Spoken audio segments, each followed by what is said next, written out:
Bonjour ou bonsoir à vous tous et merci de nous retrouver dans le monde en 7 sur New World Info. On va parler dans cette émission du Sénégal avec l'arrestation ou l'interpellation par la gendarmerie de l'opposant Ousmane Sonko. Nous évoquerons également le Niger qui domine l'actualité cette semaine où un nouveau coup d'État vient d'être perpétré contre le pouvoir de Mohamed Bazoum, élu il y a 2 ans à la tête du pays. Nous irons ensuite dire quelques mots du sommet Russie-Afrique. Poutine gagne du terrain sur le continent. On va finir avec le Togo qui a accueilli des délégations en conflit soudanais pour trouver des solutions à cette crise. 2 invités avec moi, tous 2 acteurs politiques pour faire le débat. Ashraf Ourosama, bonsoir. Oui, bonsoir Monsieur Samuel, bonsoir aux milliers de téléspectateurs de New World. Je suis extrêmement ravi d'être avec vous ce matin. Je crois que le but c'est d'édifier l'opinion publique sur un certain nombre de sujets. Et je suis extrêmement ravi d'être avec mon cher aîné, mon compagnon notre compagnon de tous les jours à l'Assemblée nationale. Je crois que le groupe parlementaire NET-PDP aujourd'hui a prouvé un certain nombre de choses, des propositions de loi, des interpellations à travers des questions orales et écrites. Et j'espère qu'à travers nos interventions, nous pourrons, disons, changer, parce que vous savez que pendant des années, il y avait, disons, ce qu'on appelle une vision manichéenne de la politique dans ce pays, ce qu'on appelle les radicaux et les conservateurs. Mais aujourd'hui, les centristes ont réussi à montrer qu'il y a une voie alternative, qu'on peut faire des propositions aussi pertinentes qu'elles soient. D'accord, merci. Donc, vous êtes donc acteur politique et juriste. Oui. Face à vous, donc, le député Vincent Améganvi, qui est député secrétaire général du Nouvel Engagement Togolais. Bonsoir, Vincent Améganvi. Bonsoir Samuel et bonsoir à tous les téléspectateurs qui nous suivent sur New World TV. Une chaîne qu'on n'a plus inventée, qui a fait toutes ses preuves sur le plan national qu'international. Bonsoir à tous les militants et militantes du Nouvel Engagement Togolais qui nous suivent en direct. Bonsoir cher ami Ashraf, à qui j'ai le plaisir de discuter tout le temps. Nous nous retrouvons sur un plateau pour échanger, pour débattre et pour donner aussi nos avis sur des sujets qui nous seront proposés tout à l'heure.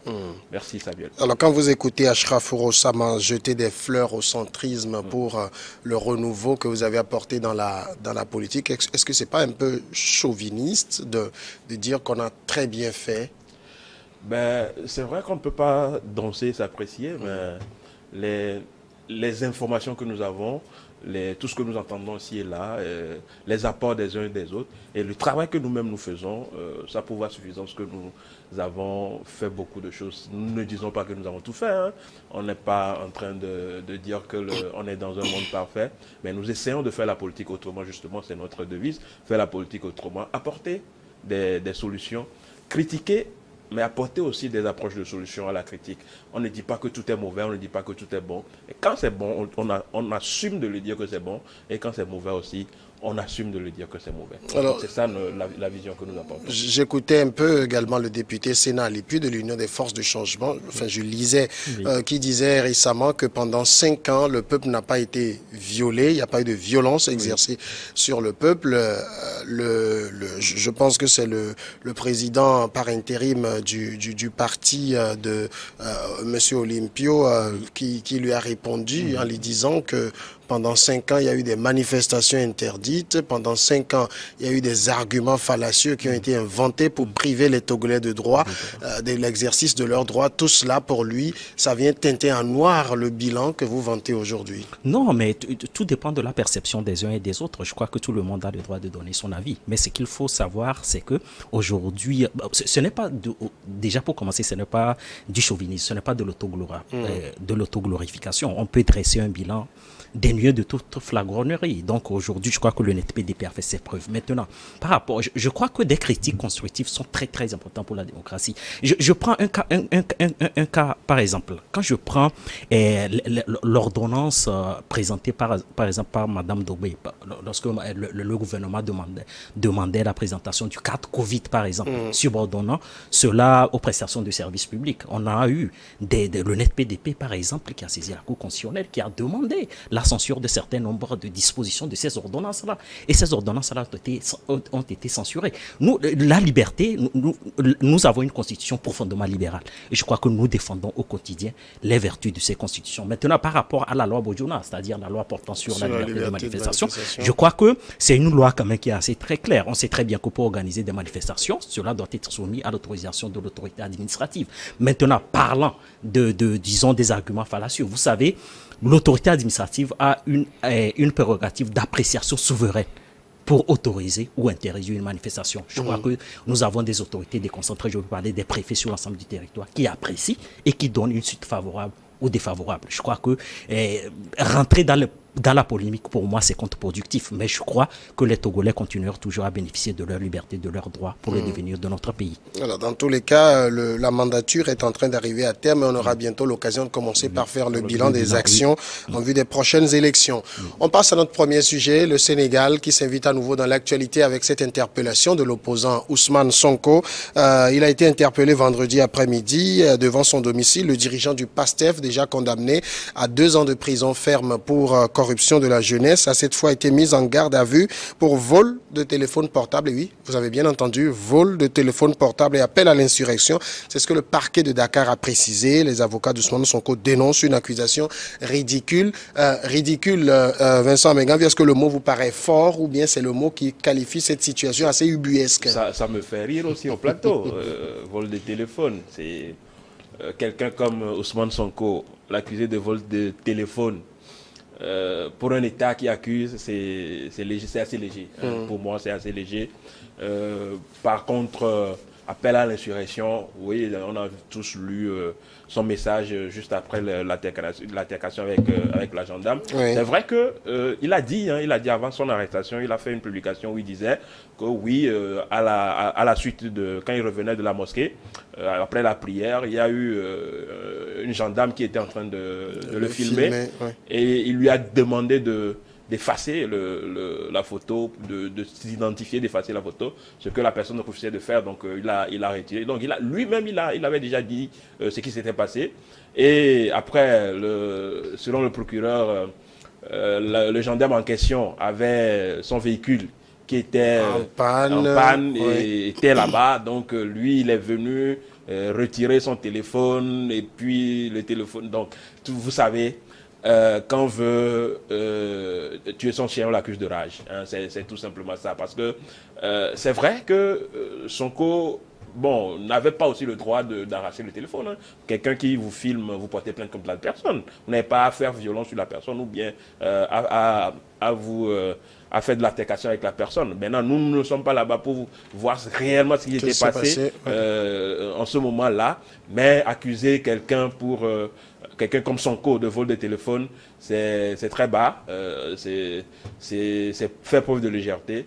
Maintenant, on ne dit pas que c'est pas passé comme ça. Le téléphone, il est où? Personne ne sait pour le moment. Le téléphone en question, on ne sait pas où il se trouve actuellement. Mais moi, sincèrement, ça me fait rire, ce chef d'accusation. Mais au même moment, c'est vrai qu'il a dit dans son message que le peuple n'a qu'à se tenir prêt. Quelque chose peut se passer à tout moment. Donc du coup, avec ce message-là, on peut dire que tentative d'appel à l'insurrection, ou bien, oui, on peut. Mais je continue à dire que oui, ça fait preuve de légèreté d'accuser Sonko de vol de téléphone. Pour un État, et qu'on arrête quelqu'un pour les... C'est comme chez nous ici, un petit adéquent qui vole un téléphone, on lui dit qu'on l'arrête pour vol de téléphone. Non, c'est pas ce qui s'est passé dans cette situation-là. On peut trouver un meilleur chef d'accusation si on veut vraiment interpeller le gars. Mais sachant déjà que c'est quelqu'un qu'on cherche, les gendarmes, les policiers étaient devant sa porte depuis... Est-ce qu'on ne voulait pas l'arrêter ou bien qu'est-ce qui s'est passé? Pourquoi? Parce que après on l'a condamné. Pourquoi on ne l'arrête pas? On ne sait pas. Et c'est maintenant que c'est pour ce chef d'accusation qu'on l'arrête pour le téléphone. C'est très bas. Alors, Achraf, je sais qu'en tant que juriste, c'est une situation qui vous intéresse. Quand le procureur va qualifier la situation, en tout cas les faits de vol de téléphone portable et appel à l'insurrection, je ne sais pas si c'est quelqu'un d'autre qui a tapé le communiqué pour lui, mais ce qualificatif-là, ça laisse tout le monde un peu pantois. Oui, oui, effectivement, ce qualificatif reste tout le monde assez pantois. Ce qu'il faut souligner, c'est que il y a une sorte d'usure du bras de force entre Ousmane Sonko et le parti au pouvoir.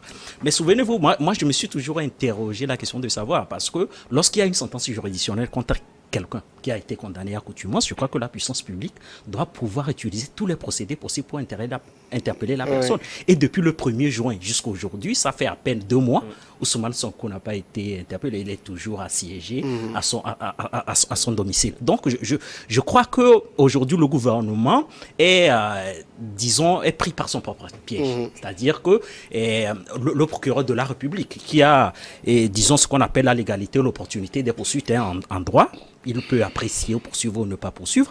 Et donc aujourd'hui, en vertu de la légalité des poursuites, il avait le droit d'interpeller Ousmane Sonko, ce qui n'a pas été fait. Et donc aujourd'hui, on a comme l'impression que dans ce sentiment de défiance vis-à-vis des institutions de la République, c'est Ousmane Sonko qui est en train de prendre le dessus, puisqu'il n'a pas été interpellé depuis 2 mois. Et donc il faut trouver forcément une infraction, un acte répréhensible par la loi pour l'interpeller. Et donc ce qui s'est passé hier, pour moi, est totalement plus ou moins ubuesque. Il faut qu'on se dise la vérité. C'est vrai, Ousmane Sonko également n'a pas brillé par une certaine exemplarité. Je crois que lorsque quelqu'un vous filme par son téléphone, c'est la violation de votre vie privée. Vous avez le droit de porter plainte, même si vous n'avez pas confiance aux institutions de la République. Je crois qu'il faut être dans une démarche, parce qu'il est quand même un homme d'État. Lorsqu'on a l'ambition de briguer la magistrature suprême, on se doit d'être quoi? On se doit d'être procédurier. Et je crois qu'il n'a pas été procéduré sur ce coup. Il fallait porter plainte contre la dame, parce que c'est quand même une gendarme, ce qui veut dire qu'elle est dépositaire quand même de la puissance publique.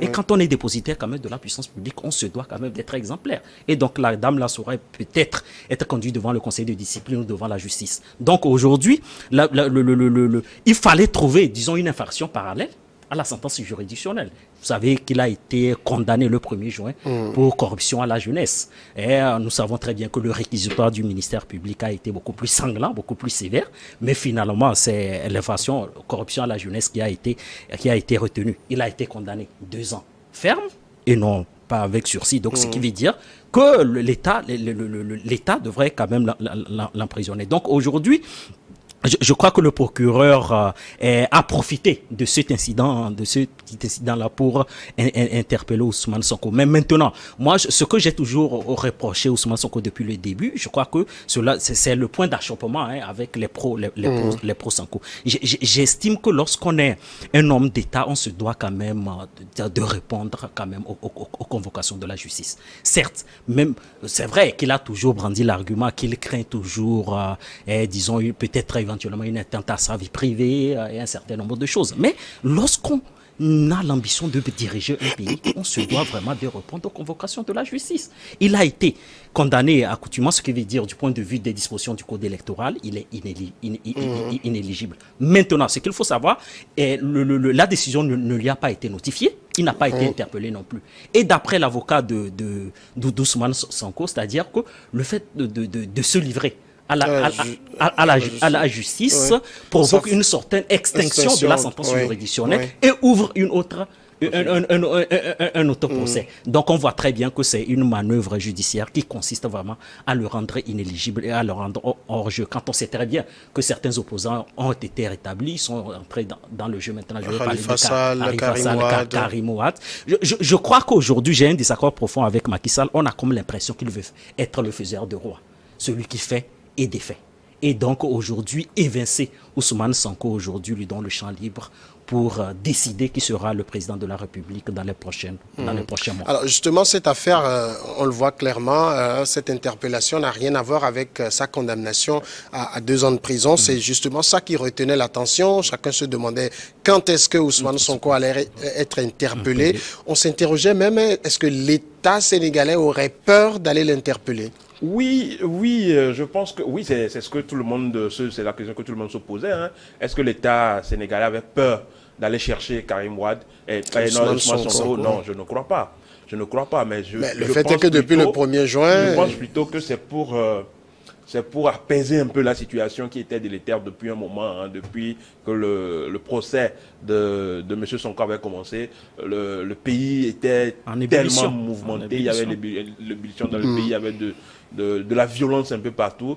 Je pense qu'ils avaient laissé un petit temps de latence pour calmer les esprits, pour calmer les ardeurs des uns et des autres, avant de réagir. Maintenant, est-ce que cette procédure nouvelle ou bien cette interpellation pour vol de téléphone qui n'a rien à voir avec l'autre chef d'accusation, bien l'autre condamnation, est-ce que ça va inclure maintenant qu'on le jette en prison pour les deux motifs? Parce que, bon, pour vol de téléphone, quelqu'un ne va pas en prison pour vol de téléphone quand même. Hein. Oui, mais il y a l'insurrection, l'appel à l'insurrection. Oui, maintenant, pour l'appel à l'insurrection, oui, la liberté d'expression, dans son message, Sonko n'a pas dit aux gens de venir de sortir avec les armes. Non, il a dit que le peuple n'a qu'à se tenir prêt. Ça a se tenir prêt. Bon, après, chacun interprète à sa manière. Comme il voudra. Maintenant, est-ce que ça, c'est ça qu'on appelle insurrection?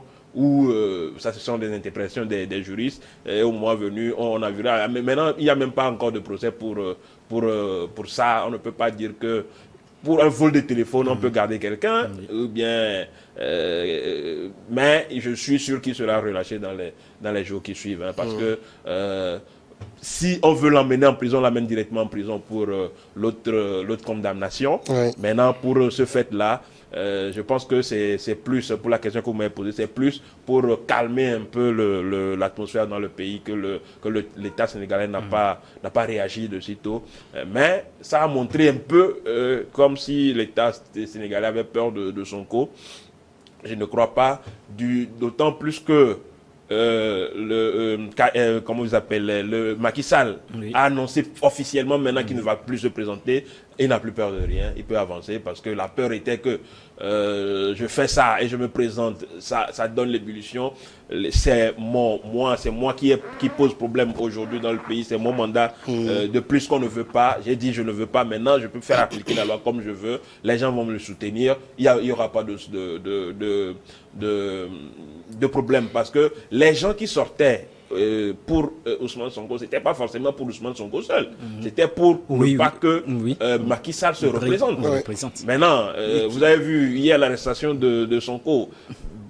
Bon, les gens sont sortis, mais ça n'a pas eu d'effet comme la dernière fois quand il y avait encore les supputations sur la candidature de Macky Sall. Et vous avez vu que les gens se sont un peu rassemblés dans sa ville là-bas et devant son domicile. Mais l'engouement qu'il y avait quand il y avait une histoire sur Sonko, comment les gens sortaient, on n'avait pas vu ça la dernière fois. Donc du coup, aujourd'hui, l'État peut se dire que oui, le test est réussi, on peut avancer.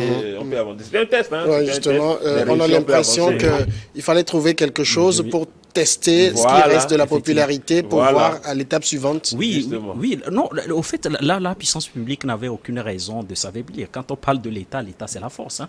L'État c'est la force. Mais je crois que je l'ai toujours dit, c'est-à-dire que la population dont bénéficie Ousmane Sonko devrait faire l'objet vraiment disons, d'études approfondies. Vous savez, il l'a souligné. Hier, son interpellation n'a pas fait l'objet vraiment disons, des obstacles possibles. Mais il faut quand même dire que le gouverneur de Dakar avait pris 2 arrêtés. Oui. Il y a un premier arrêté qui interdit la circulation des motocyclettes et cyclomoteurs sur toute l'étendue du territoire de Dakar.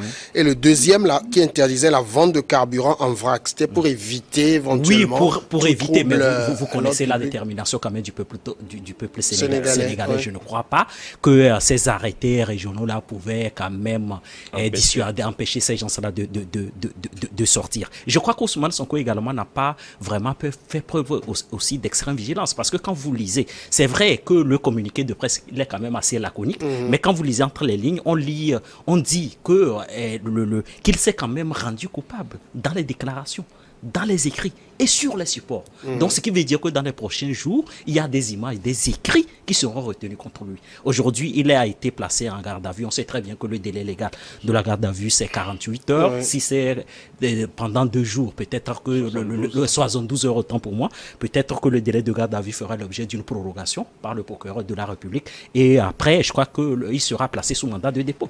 Il sera placé sous mandat de dépôt Maintenant, oui, justement, pour un autre fait que celui de la corruption. Oui, celui de la corruption. Parce qu'on le dit, l'insurrection. Et je crois que, par exemple, des vidéos qu'on peut retrouver sur YouTube, des écrits, je crois que c'est l'appel à l'insurrection qu'on sera retenu. Et donc, vous savez très bien que être animé d'une volonté manifeste, par exemple, de renverser les institutions de la République, c'est ça qu'on appelle insurrection. Et je crois qu'une procédure judiciaire sera ouverte contre lui. Maintenant, quelle est la marge de la justice sénégalaise de condamner le Ousmane Sonko? C'est ce qu'on verra dans les prochaines semaines. D'accord. Affaire à suivre donc. On passe sur le deuxième sujet. Nous allons évoquer maintenant le Niger. La situation au Niger a véritablement bougé. Le président Mohamed Bazoum, élu il y a 2 ans de cela, à l'heure où nous sommes en train de parler, n'est plus le président du Niger. Un coup d'État militaire l'a renversé. Tout était parti comme un mouvement d'humeur de la garde prétorienne qui s'est finalement mué en coup d'État puisque les autres militaires se sont ralliés aux putschistes. Mohamed Bazoum, donc officiellement, est tombé. Nous allons ensemble suivre cet élément et puis nous revenons pour faire le débat. Mercredi 26 juillet 2023, une journée confuse et mémorable pour les Nigériens. Après quelques tensions et peu de suspense, les militaires ont affirmé en fin de journée avoir renversé le régime du président Mohamed Bazoum. Dans une déclaration lue à la télévision nationale, le porte-parole du Conseil national pour la sauvegarde de la patrie donne les raisons de ce coup d'État. Ce jour, 26 juillet 2023, nous, forces de défense et de sécurité, réunis au sein du Conseil national pour la sauvegarde de la patrie, CNSP, avons décidé de mettre fin au régime que vous connaissez. Cela fait suite à la dégradation continue de la situation sécuritaire, la mauvaise gouvernance économique et sociale. Réaffirmons notre attachement au respect de tous les engagements souscrits par le Niger. Nous rassurons la communauté nationale et internationale par rapport au respect de l'intégrité physique et morale des autorités déchues conformément aux principes des droits humains. Après le Mali, le Burkina Faso et la Guinée, le Niger devient le 4e pays dans l'espace CEDEAO à connaître un bouleversement au sommet de l'État, un nouveau pain sur la planche du nouveau président en exercice de l'organisation sous-régionale qui a dépêché le président béninois comme médiateur à Niamey. Je crois que tous les moyens seront utilisés au besoin pour que l'ordre constitutionnel soit rétabli au Niger. Mais l'idéal serait que tout se fasse dans la paix et de la concorde. Donc, tel que le président a engagé, les actions de médiation seront renforcées ce soir même pour que cette situation s'arrange dans la paix. Juste après ce coup de force à Niamey, les frontières terrestres et aériennes sont fermées jusqu'à la stabilisation de la situation et un couvre-feu a été instauré sur toute l'étendue du territoire jusqu'à nouvel ordre selon le CNSP. Sur le plan international, les condamnations continuent. Outre la CEDEAO, l'ONU, l'Union africaine, l'Algérie, l'Union européenne et la France ont dénoncé ce putsch. Le secrétaire d'État américain Anthony Blinken a notamment appelé à la libération immédiate de Mohamed Bazoum, qui était arrivé au pouvoir par les urnes en 2021. Voilà donc un résumé de la situation au niveau du Niger.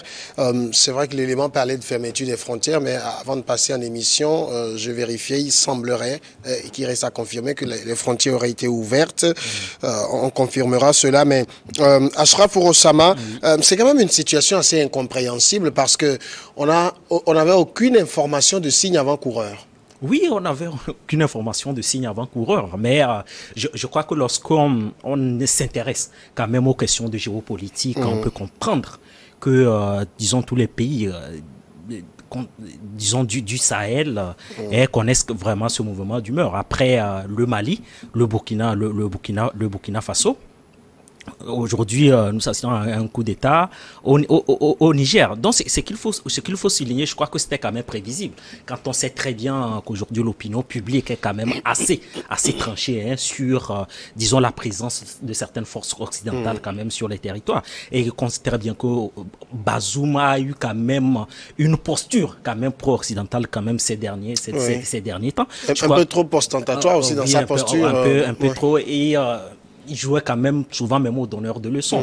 Aux donneurs de leçons, c'est-à-dire ceux qui ont, vous avez tort de rejeter les forces occidentales, mais moi je peux quand même les héberger chez eux. Chez nous, on peut quand même, sur les territoires nigériens, on peut découvrir les vertus ou la combativité de ces forces occidentales-là. Je crois qu'il a été quand même assez condescendant vis-à-vis de certains nombres chefs d'État de la sous-région. Mais maintenant, le coup d'État en lui-même, je crois que moi je suis un homme politique, je condamne fermement vraiment les coups d'État. Moi, je suis très attaché, je m'intéresse aux questions constitutionnelles et je crois que la sacralité vraiment des modalités constitutionnelles de dévolution du pouvoir dans nos États doivent être enracinées. Lorsqu'un président de la République est élu, on peut avoir tous les désaccords avec lui. Aujourd'hui, dans le communiqué, par exemple, du Conseil national de la sauvegarde de la patrie, le CNSP, qu'est-ce qu'on évoque? On évoque la dégradation continue de la situation sécuritaire. On porte également la précarité généralisée, ce qui veut dire qu'il y avait des questions également de mauvaise gouvernance. Donc, on peut toutefois avoir des désaccords avec des présidents de la République qui sont élus, mais je crois que l'armée n'a aucun droit de prendre le pouvoir. Vincent Meganvi, vous, de votre analyse, depuis qu'il est arrivé au pouvoir en 2021, est-ce que ces derniers mois, ces dernières semaines, vous avez pu analyser des signes qui laisseraient penser à des dissensions au sommet de l'État avec la hiérarchie militaire et qui auraient présagé un coup d'État? S'il y avait des signes, il aurait dû jouer le coup d'État. Le coup d'État, souvent il n'y a pas de signe qui annonce ça. Ça vient comme ça. Je tiens d'abord à dire que je suis fermement contre un coup d'État. Que ce soit un coup d'État militaire, un coup d'État constitutionnel. Je suis foncièrement, en tant que démocrate, je suis foncièrement contre ce fait-là. Et ceux qui disent même que je suis contre, mais il n'y a pas de mais qui tiennent dans les affaires de coup d'État, dans les affaires de... Nous avons choisi la démocratie et nous avançons avec la démocratie. Donc maintenant, quand nous finissons de dire ça, il n'y a pas de signe dans cette affaire de coup d'État. Un coup d'État, ça vient, quelqu'un se lève, dit que oui... il pense que... Vous allez voir que depuis un moment, tous les coups d'État que nous avons eu dans la sous-région, c'est le même mode d'emploi. C'est le même mode d'emploi. On dit, oui, la sécurité est dégradante. Il y a les conditions de vie des populations. Il y a la corruption. Et on fait coup d'État. C'est les mêmes arguments. À croire que les gens sont partis apprendre la leçon quelque part et appliquent ça dans les États. Donc, ce sont les mêmes procédés. Ce sont les mêmes. Un capitaine ou un général se lève un matin, fait un coup en argumentant que oui, il y a la situation sécuritaire, oui, il y a le... Alors que ce sont les militaires qui font la sécurité. On dit oui, le problème de sécurité, l'armée... C'est vrai que Bazoum aussi n'est pas... exemple de tout reproche. N'est pas exemple de tout reproche. On peut lui reprocher beaucoup de choses, son accointance avec la France, avec les Occidentaux, ses propos envers son armée. Il y a même des bribes d'informations qu'on a coupées pour lui dire qu'il a dit que les djihadistes sont meilleurs, sont mieux équipés, sont plus forts que son armée, et que les gens lui auraient ont pris cette parole-là contre lui. Il y a des supputations même qui disent qu'il voulait limoger le chef de la garde présidentielle qui a fait le coup. Donc, que c'est pour ça. Donc, il y a beaucoup d'arguments qui sortent, mais il faut dire aujourd'hui que oui, Bazoum a été élu démocratiquement. C'est le peuple qui l'a élu, même si on critique les conditions dans lesquelles il est venu au pouvoir, même si on peut trouver à redire, on attend que son mandat finisse et il part. Moi, en tant que démocrate, c'est ma vision de la politique, c'est ma vision même d'un État, ça. Je ne peux pas intransiger sur ce fait-là. Maintenant, si nous revenons sur ce qui s'est réellement passé, oui, aujourd'hui, on ne peut pas dire que c'est uniquement à cause de Bazoum que le coup là. Il faut dire aussi que les gens essaient de copier un peu ce qui se passe, ce qui s'est passé au Mali, ce qui s'est passé au Burkina Faso, où les putschistes sont aujourd'hui pris comme des nationalistes, ceux qui défendent les pays et tout ça, et les gens veulent copier sur eux. C'est une gangrène qui vient dans la sous-région. On peut dire même que c'est un virus qui est en train de gangréner la sous-région et que nous devons faire extrêmement attention parce que rien ne dit que demain, celui qui prend le pouvoir, on ne peut pas faire un coup d'État ça s'est passé au Burkina. Un coup d'État est venu, quelqu'un est venu, on lui a encore refait un coup d'État. Maintenant, à quoi sert le peuple dans ce cas? Le peuple sert à quoi finalement si on décide qu'on chasse quelqu'un par un coup d'État et un autre coup d'État vient chasser, on sera dans un perpétuel recommencement. Au même moment, le Niger est un habitué des coups. Le Niger. Depuis l'indépendance, je pense qu'on doit en être au 5e, si je ne m'abuse. Si vous allez un peu en arrière, Bazoum à qui on a fait un coup d'État aujourd'hui, hier aussi soutenait quelqu'un qui faisait un coup d'État. Donc, ce qui veut dire que ils sont dans un L'histoire se répète. L'histoire se répète et on est dans un recommencement, dans un perpétuel recommencement dans cette affaire de coup au Niger. Alors, les putschistes, il faut les appeler par leur nom, ont parlé de dégradation continue de la situation sécuritaire. Est-ce que finalement, ils n'avaient pas un peu en souvenir cette phrase que Bazoum lui-même a eue et qui a finalement choqué tout le monde?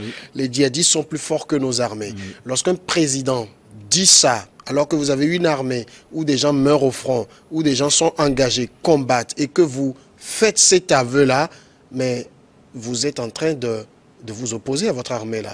Oui, ben vous êtes en train moi, je dis oui ou non. Lorsqu'on fait un diagnostic quand même clair d'une situation, il faut pouvoir aussi l'extérioriser. Peut-être que le dire peut-être un langage un peu châtié, oui, peut-être. Oui, effectivement, peut-être le rendre peut-être en public, peut-être que ce n'est pas un mode opératoire beaucoup plus. Ce n'est pas très élégant de sa part. Maintenant, qu'est-ce qu'il fallait faire? Il fallait trouver quand même des mesures appropriées pour mettre fin vraiment aux défaites dernières successives de l'armée. Aujourd'hui, vous avez l'armée qui parle de la dégradation continue. Pour moi, c'est aussi un aveu d'échec aussi de leur part. C'est aussi un aveu. Je crois que l'institution militaire est là pour sauvegarder l'intégrité territoriale de la République du Niger, ce qui n'a pas été fait. Maintenant, ils peuvent brandir des arguments selon lesquels ils n'ont pas les moyens, ils n'ont pas le budget, qu'il faut pour mener la guerre. Et je crois que quand même, quand on regarde le Niger, l'impression d'une certaine stabilité. On ne comprend pas quand il parle de dégradation. Effectivement, comparativement à ce qu'on a vécu au Burkina, au Mali, même s'il n'y avait pas des raisons objectives qui étaient réunies pour faire aussi des coups d'État. Comme on l'a dit, on est foncièrement opposé au coup d'État. Non, je crois que, et mon cher aîné l'a dit, au fait, en réalité, il faut rompre avec la doxa. Je veux parler de la pensée dominante. Aujourd'hui, la pensée dominante aujourd'hui, c'est de faire un coup d'État lorsqu'un président de la République entretient des relations avec la France, avec les États-Unis. Je crois que, moi j'ai un désaccord profond avec ce qu'on appelle le panafricanisme 2.0. Parce qu'on a comme l'impression que peu importe le profil d'un président de la République aujourd'hui, ces gens-là rejettent tout. Ils veulent quoi exactement? Quel est le profil intéressant pour eux aujourd'hui? Nous vivons dans un monde globalisé où vous êtes forcément, vous ne pouvez pas vivre en autarcie. Oui, certes, il va y avoir des relations décomplexées avec la France et un certain nombre de pays. Oui, pour moi, ce sont des revendications qui sont légitimes. Mais on ne peut pas à chaque fois appeler au renversement des institutions. On l'a dit ici, le président de Bazoum, il a été démocratiquement élu. Et l'arbitrage ou l'engagement de la responsabilité de président de la République appartient au peuple. C'est pour cette raison qu'on organise des élections à intervalles réguliers. Il n'appartient pas à une institution militaire d'écourter le mandat de président de la République. On l'a vu au Burkina Faso. On a vu un coup d'État qui a été renversé, des putschistes qui ont été renversés par d'autres putschistes. Et Ibrahim Traoré ou Assimi Gota ne sont pas également à l'abri de renversement. Donc, on rentre vraiment, c'est vraiment l'éternel recommencement. Et je crois que la légalité constitutionnelle et la stabilité politique sont extrêmement importants pour le développement de nos pays. On l'a dit, les conditions, lorsqu'on parle de l'approche sécuritaire, il faut être dans une approche préventive. Et l'approche préventive voudrait dire que quoi? C'est-à-dire que le développement de l'Afrique passe inexorablement par la stabilité politique. Si on passe par des coups d'État, je crois que les conditions ne seront pas réunies pour atteindre nos objectifs. On parle toujours de l'émergence en 2030, en 2050. Mais est-ce que les conditions sont réunies politiquement et économiquement dans les pays africains pour réaliser ces objectifs-là dans les 2 décennies à venir? Donc, je crois qu'il faut avoir raison garder.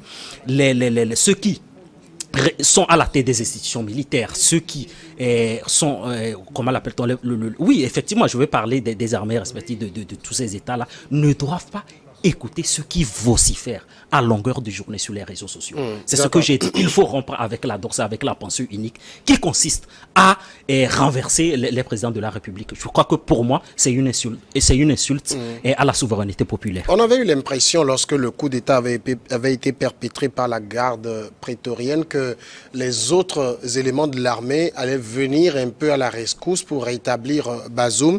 Mais lorsqu'ils sont arrivés, on a vu finalement, même le chef d'état-major s'est rallié au communiqué des putschistes. Est-ce que ça veut dire que finalement, nos institutions, parce que la présidence de la République est une institution, ne sont plus défendues par nos armées? L'armée doit défendre les institutions, c'est vrai. Mais au même moment... les militaires évitent de se tirer dessus, c'est ça? Les militaires évitent de se tirer dessus. Parce que quand ça commence par tirer, tout le monde peut être victime. Après, ce sont des discussions. Hein. Qu'est-ce qu'on a proposé au chef d'état-major? Il faut savoir ça aussi. Il faut aller passer, ils ont discuté. Qu'est-ce qu'on lui a proposé? C'est ça le nœud de la question. Parce que, oui, c'est vrai qu'au départ, le général Tiani a fait le coup et que le chef d'état-major voulait... nous avons tous suivi la déclaration qui voulait attaquer même la garde présidentielle qui a fait le coup et rétablir la constitution, rétablir Mais après avoir discuté avec le général Tiani, on a vu le communiqué qu'ils ont sorti, que le chef d'état-major a sorti. On a vu qu'ils se sont ralliés. Et après, moi, je trouve que c'est pas mauvais le fait de se rallier pour éviter le bain de sang, mais au même moment, tout en étant contre le fait de faire un coup d'État, mais dans le but d'éviter le bain de sang, je pense que c'est pas une mauvaise chose, mais de poursuivre les discussions pour rétablir, pour retourner à la normale. Ce qui est bizarre, c'est qu'au départ, vous voyez les militaires faire le coup et disent que à la suite, nous allons remettre le pouvoir aux civils. Et quand ils commencent, ils prennent goût et ça continue. Ça continue. C'est ce que nous voyons en Guinée, c'est ce que nous voyons au Mali, c'est ce que nous sommes en train de voir au Burkina. Même si le monsieur du Burkina, il a donné sa parole qu'il n'allait pas faire, qu'il allait faire un certain nombre de temps pour après il allait laisser la place et organiser les élections. Moi, je ne suis pas contre un individu pour le fait qu'il prenne le pouvoir. Le fait qu'un militaire prenne le pouvoir, c'est ça qui me déplaît un peu. Un militaire qui veut prendre le pouvoir, il laisse l'armée, il démissionne de l'armée, il va en politique. Parce que, après, à quoi ça sert de faire la politique? À quoi ça sert d'organiser des élections même, des élections. Oui, parce que le Niger a fait des élections il y a 2 ans, c'est des milliards, et finalement ça revient à zéro. Un militaire qui veut, c'est pas interdit, un militaire, tout le monde peut accéder au pouvoir, un militaire qui veut accéder au pouvoir, il démissionne, il rentre dans la bataille et il gagne honnêtement les élections et puis il gouverne le pays s'il veut. Je pense que c'est lui qui a l'ambition de faire mieux que ce que les autres font. Parce que c'est trop facile de faire un coup, c'est trop facile. Vous avez des armes, vous êtes un capitaine ou un général, vous avez du monde derrière vous, vous avez du monde derrière vous avec les armes, vous dites que oui, vous prenez le chef d'État, vous placez des gens, c'est trop facile parce que vous êtes armé, c'est trop facile de faire ça, quoi. C'est trop facile. Oui, donc j'aimerais rebondir par rapport à tout ça. Je crois que les solutions aussi doivent venir de l'institution sous-régionale. Je veux parler de la CEDEAO. Pour moi, au fait, moi, en tant que juriste, j'ai un problème avec la construction des espaces d'intégration. C'est-à-dire qu'on fait des États des membres de plein droit des espaces d'intégration. Pour moi, ce n'est pas normal. C'est-à-dire que pour qu'un État accède quand même à un espace communautaire, à un espace d'intégration, je crois qu'il doit y avoir des conditions d'éligibilité. Et vous avez, pour moi, tout. Je veux parler du Niger, de Burkina, parce que tout dans tous ces États-là, on fait des coups d'État, on doit pouvoir les exclure catégoriquement de l'espace d'intégration. Il doit y avoir un épée de Damoclès sur ces États-là. On ne peut pas à chaque fois, parce que, regarde, on voit la CEDEAO qui fait aujourd'hui preuve de faiblesse inouïe, qui demande de retour à l'ordre constitutionnel. Bah, pour ça, ils savent très bien que c'est une requête qui est totalement surréaliste. Il n'y aura pas de retour à l'ordre constitutionnel. Il y aura une transition menée par des militaires. Et je crois que... Oui, mais qu'est-ce qu'elle peut faire de plus? Oui. Dans le cas actuel, je crois que le cadre juridique ne leur permet même pas de contraindre des militaires aujourd'hui de ramener à l'ordre constitutionnel. C'est pour cette raison que je dis qu'il faut revoir le traité constitutif des espaces d'intégration. Il doit y avoir une épée de Damoclès en disant, lorsque vous violez un certain nombre de principes démocratiques, vous êtes exclu à jamais de à jamais, ça va être difficile. Non, disons pas à jamais. Je ne dis pas que leur trajectoire est irréversible. Vous retournerez lorsque vous aurez donné toutes les garanties, disons, d'un pays apaisé et démocratique. Mais à l'étape actuelle, le traité constitutif donne... Oui, mais la CEDEAO sanctionne. On sanctionne, on enlève les États de la communauté. On dit qu'on sanctionne, que vous ne faites plus partie de la communauté jusqu'au retour de... Actuellement, le Mali est sous sanction. Oui, le Mali a été réintégré dernièrement parce qu'il donne des gages. Mais le truc, c'est que vous ne pouvez pas... La CEDEAO ne peut pas aller plus loin que ça. On ne peut pas faire parce qu'aujourd'hui, la CEDEAO ne va pas envoyer de l'armée on n'a même pas d'armée, ou bien envoyer les armées des pays au Niger aujourd'hui pour aller chasser. Non, la CEDEAO ne peut que faire comment vous appelez ça, le médecin après la mort. Oui. Parce qu'aujourd'hui, on n'a pas... La CEDEAO, au départ, c'était une communauté économique. Hein, c'était pas pour les histoires de constitution. Elle est purement politique, elle est obligée de le faire. Devenue politique. Maintenant... moi, je pense que la CEDEAO doit retourner à son cheval de bataille initial qui est économique et de laisser la politique à chaque État pour que chaque État règle ses problèmes politiques. Parce que nous en sommes aujourd'hui, c'est devenu comme chaque coup, la CEDEAO sort, condamne, sanctionne. Mais ça ne résout pas le problème. Oui, c'est cette raison que je dis. Le prochain coup, vous allez nous sanctionner, oui, après, on va vous montrer des gages qu'on veut retourner dans des situations normales et puis vous allez nous réintégrer. Et puis, c'est devenu comme... on a vu ça pour le cas de la Guinée, on a vu ça pour le cas du Mali. Ce que je dis, c'est que le traité constitutif, le cadre juridique aujourd'hui, vous avez parlé des exclusions. Pour moi, c'est-à-dire que les exclusions doivent avoir une durée déterminée. Quand on me dit qu'on a réintégré aujourd'hui le Mali, c'était trop facile d'exclure des gens à quelques mois et de les faire revenir. Maintenant, lorsque des États font l'objet d'une procédure d'exclusion pendant une durée déterminée, plus ou moins long, je crois qu'ils comprendront. Parce qu'on a tous besoin quand même des espaces d'intégration pour coordonner un certain nombre de choses. C'est sur le peuple que ça agit. Celui qui fait le coup, il vient, il fait son coup. Vous lui mettez des sanctions, il s'en fout royalement. Hein.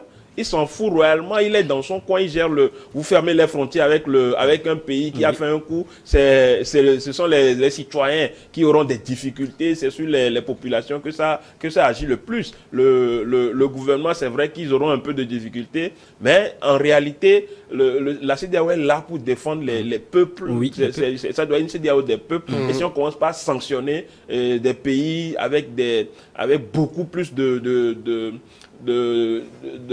comment vous appelez ça, avec beaucoup plus de sévérité, ça va agir sur les... Bon, je crois que nous sommes quand même tous unanimes sur ce sujet, M. Samir. Donc, il faut revoir quand même la philosophie d'un certain nombre d'espaces d'intégration pour mettre vraiment au coup d'État. En même temps, moi, il y a une question aussi qui me traverse l'esprit parce que j'ai écouté l'argument des militaires poutistes. On parle de dégradation continue de la situation sécuritaire. Mauvaise gouvernance. Lorsqu'il y a une situation, je ne dis pas, je ne pose pas la question spécifiquement pour le Niger, mais quand il y a une mauvaise gouvernance par le fait de quelqu'un, il est bien sûr démocratiquement élu, finalement on le laisse comme ça jusqu'au bout. Ben oui. Parce qu'à la fin, pour les populations aujourd'hui, il y a des coups d'État qui se justifient. Oui, bon, moi je ne justifierai jamais un coup d'État parce que je n'accepterai pas un jour quand je serai au pouvoir que quelqu'un aussi vienne me faire un coup d'État. Maintenant, la mauvaise gouvernance, quand vous avez un chef d'État qui fait de la mauvaise gouvernance, il y a des institutions. Un chef d'État n'est pas plus puissant que des institutions de la République. Tout entière. Vous avez l'Assemblée nationale, vous avez les juridictions, vous avez... C'est pour ça il y a des garde-fous. Un chef d'État ne peut pas brader les biens de son pays ou bien faire de la mauvaise gouvernance en toute impunité, même si ça se fait, après, ça peut le rattraper. L'impunité, c'est pour ça qu'on doit cultiver... Oui, c'est ça aussi, c'est qu'on le laisse finir avant de le rattraper. Oui, c'est ça la démocratie, elle est dure, mais elle est comme ça, la démocratie. Je peux... Oui, par rapport à cette question, oui, mais effectivement, lorsqu'un président est démocratiquement élu, il faut aussi éviter... Oui, certes, le président de la République incarne la prééminence institutionnelle, oui, il est chef suprême des armes, c'est le président de la République. Mais comme il l'a dit, l'État, c'est aussi une architecture, un dispositif institutionnel bien établi. Lorsque vous avez un président, lorsque vous êtes en désaccord, je prends par exemple les partis d'opposition, lorsque les partis d'opposition sont en désaccord avec le président de la République, parce qu'on l'accable vraiment de les accusations, par exemple la mauvaise gouvernance, il y a des élections intermédiaires. Oui. Il y a des élections intermédiaires. Vous pouvez l'affaiblir dans les communes, par exemple. Vous pourrez également le faire perdre sa majorité à l'Assemblée nationale. Parce que la mauvaise gouvernance passe également par un certain nombre de projets de loi que le peuple trouve oppressifs. Mais s'il perd la majorité à l'Assemblée nationale, il sera obligé de faire... Il ne sera élections transparentes. Voilà, de manière transparente. Et il y a également un certain nombre de mécanismes constitutionnels. Je crois qu'aujourd'hui, quand vous prenez toutes les constitutions africaines, il y a également l'expression mot haute trahison qui a été établie. Voilà. Aujourd'hui, aucun président de la République, en droit, c'est ce qu'on appelle l'effet détachable, disons, d'émission du président de la République. Donc, ce qui veut dire que même après la présidence, la personne peut être traduite devant la moi, je vois, vous parlez toujours d'après. Oui. Bon, pour les populations, ça urge parfois. Oui, ça urge. Ça urge. Mais cela ne constitue pas un motif légitime pour un coup d'État. Mais si on va marquer la pause, si vous permettez, c'est une dizaine de minutes, le temps du journal, et on est de retour pour la deuxième partie.